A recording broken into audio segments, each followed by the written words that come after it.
Hi everyone, my name's Denise Cranston. I'm a partnerships manager for Remarkable Partnerships. Remarkable Partnerships is a consultancy firm working in the UK, Ireland and Northern Ireland. And what we do is we work with charities and corporates to create game-changing corporate charity partnerships. So today what I want to do and cover in this session is to share with you some of our key learnings and insights that we've acquired over the past almost 10 years. So the title of this session is The New Era of Corporate Partnerships. So I really want to start off by giving you a little bit of a history of company and charity relationships and really to see how they have evolved over time. So if we go back to around 1990 up until 2004, really the dominant relationship was around corporate giving. So corporates donated money to charities, and they did this because they felt it was the right thing to do. Coming to around 2005 up until around 2016, we saw the rise of corporate social responsibility.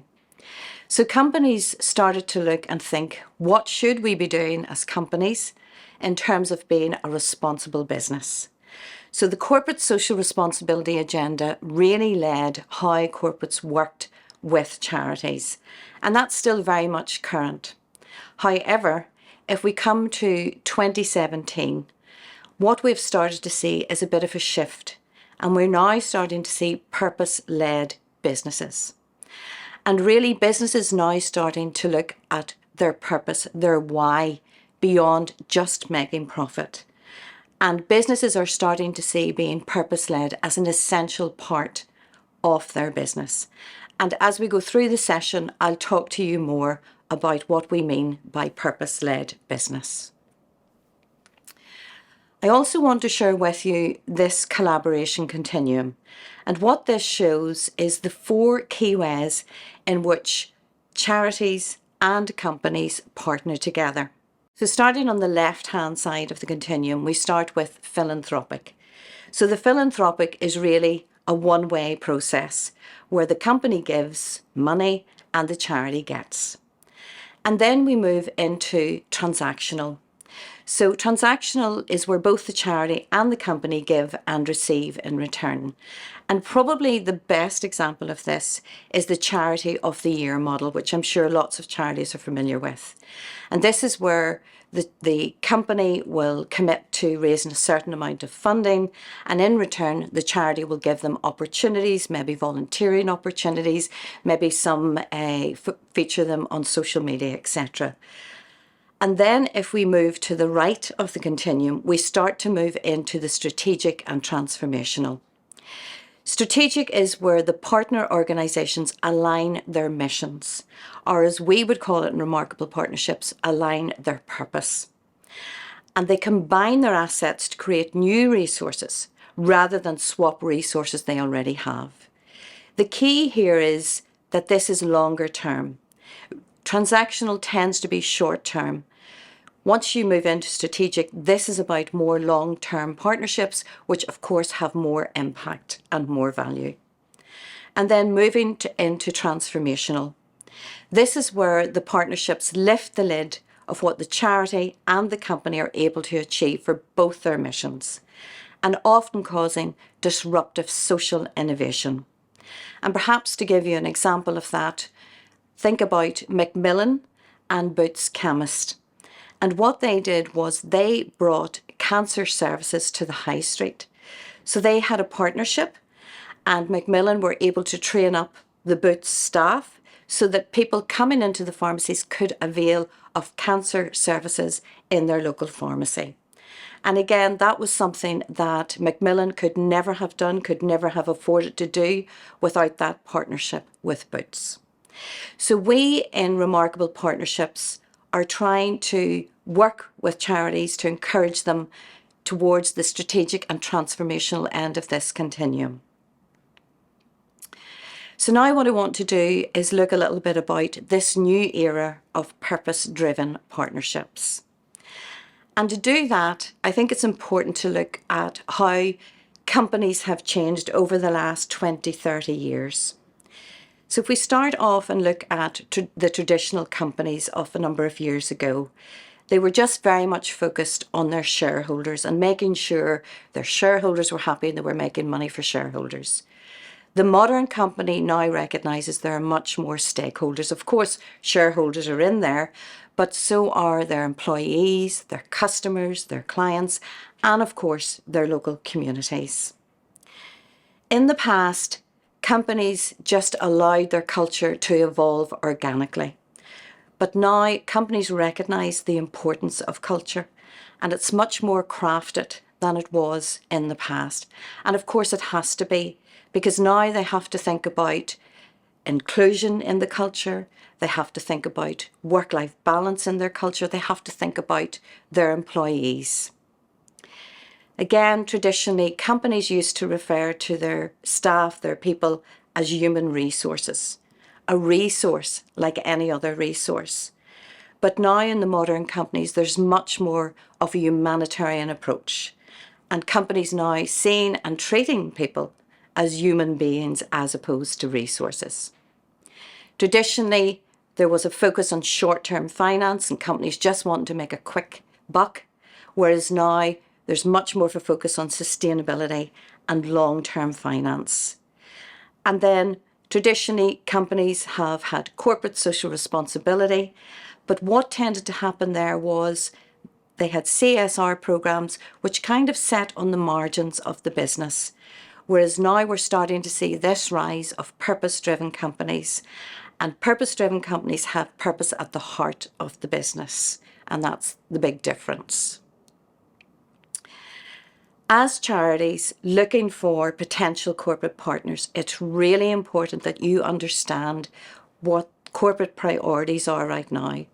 And in February of this year, Remarkable Partnerships conducted research with companies in England, Northern Ireland and Ireland, and this is what they told us their priorities were, and I suspect still are.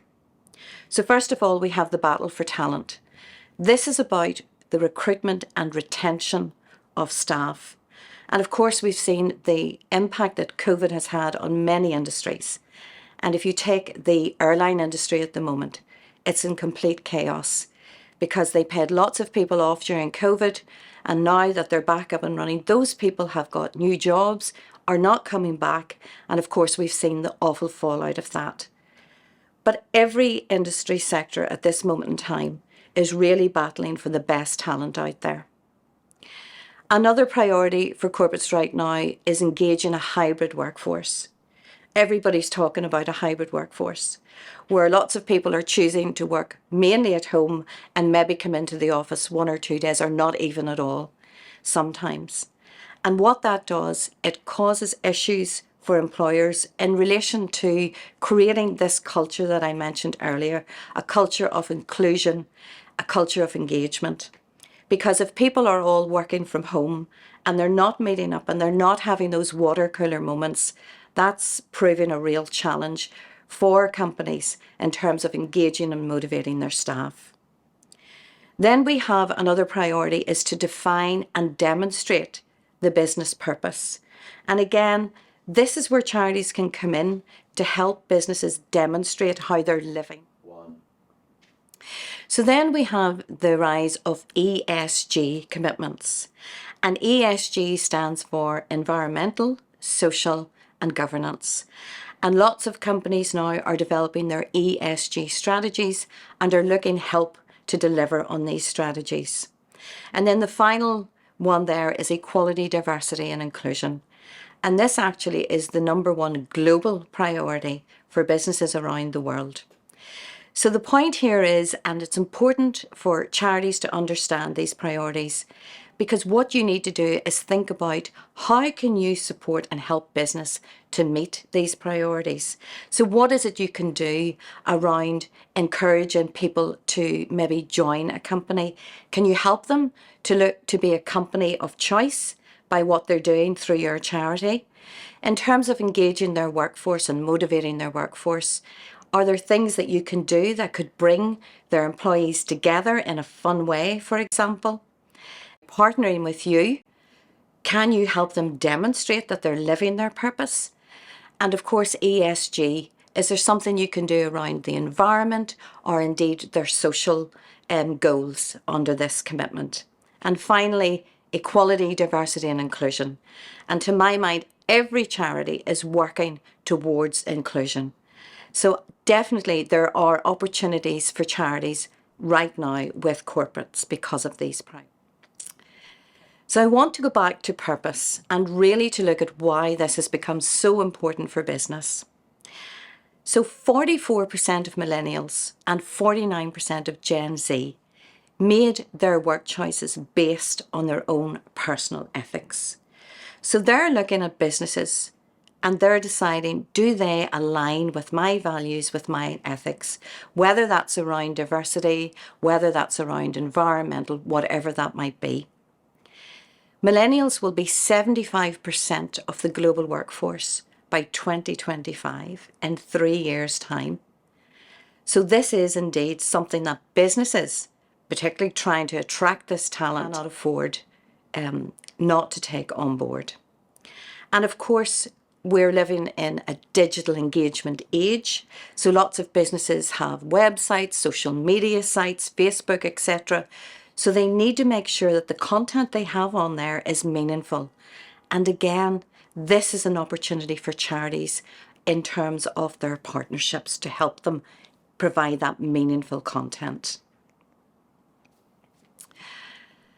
Within Remarkable Partnerships, we really like this man, Simon Sinek.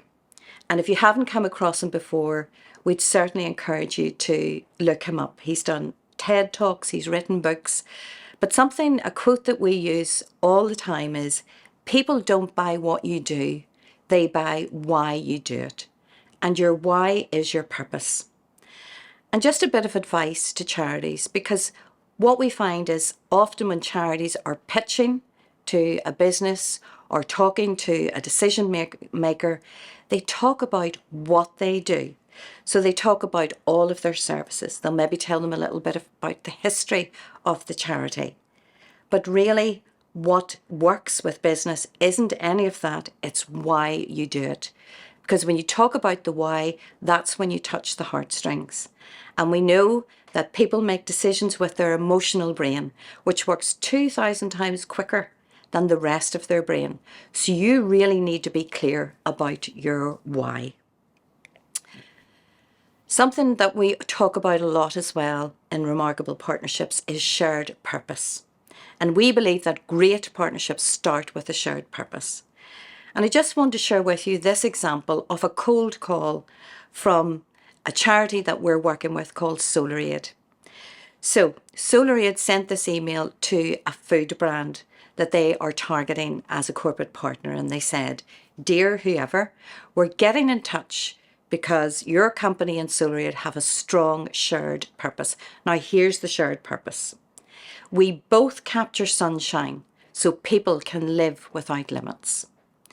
So they sent the email at 13:52, and 2 hours and 22 minutes later, they got a reply from the food brand to say, hi, we're always looking for new opportunities and the brand fit certainly sounds ideal. So we'd definitely be open to having a call to find out more about the opportunity.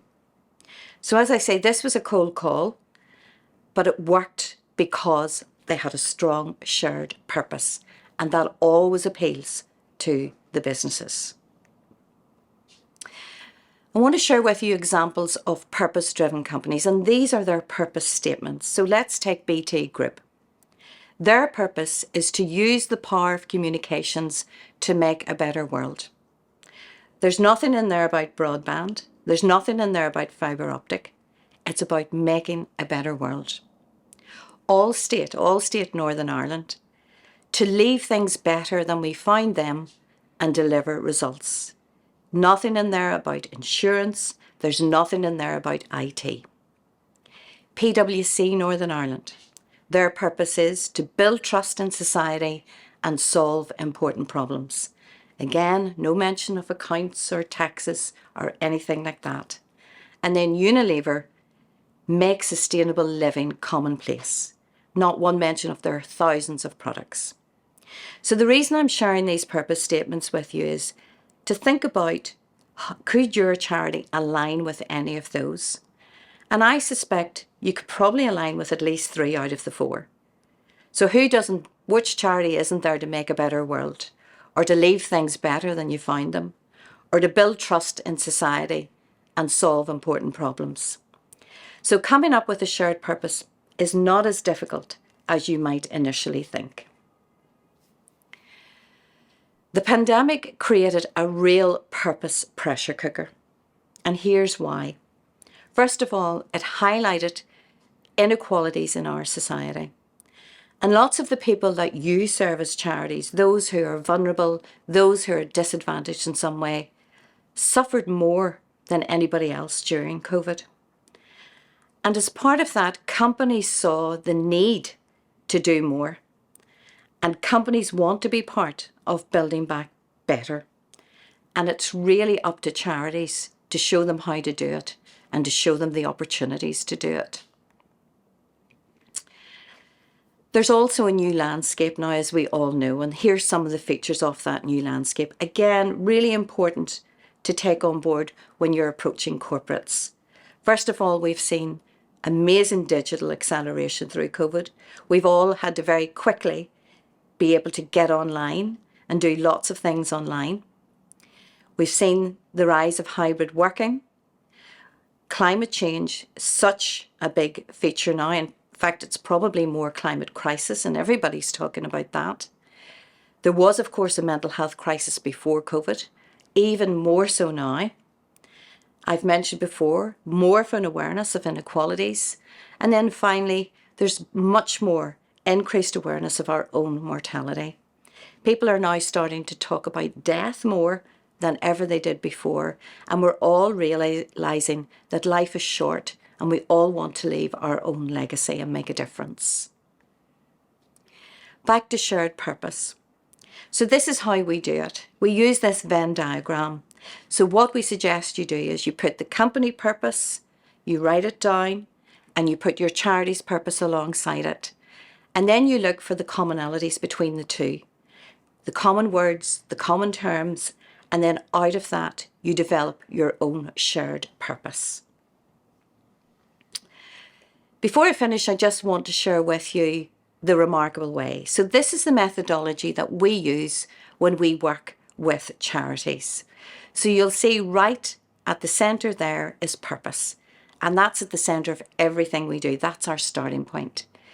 So we first work with charities to help them identify their purpose for creating partnerships. Then we look at proposition and helping you package your partnership offer. And it is a partnership offer rather than an ask. And we would always say, don't go to corporates with an ask, go with an offer. We can also help identify your target prospects and help you secure meetings, and then, of course, help you secure those partnerships. And if you already have partners, we can look at ways to strengthen those partnerships, to grow them, to get more from them. Of course, it's also important to have a high-performing team. And very often, corporate fundraisers really plough a lonely furrow, and they're on their own very often. We can help get your team on board, supporting you and supporting what you do. We help you with your systems, your processes, and of course with your measuring your performance and your team. So I just want to finish by leaving you with 3 points to take away from this session. So point 1, purpose-driven business is replacing corporate social responsibility. Point 2, the pandemic has made purpose even more important. And then the third and final point, focus on shared purpose to seize the opportunity.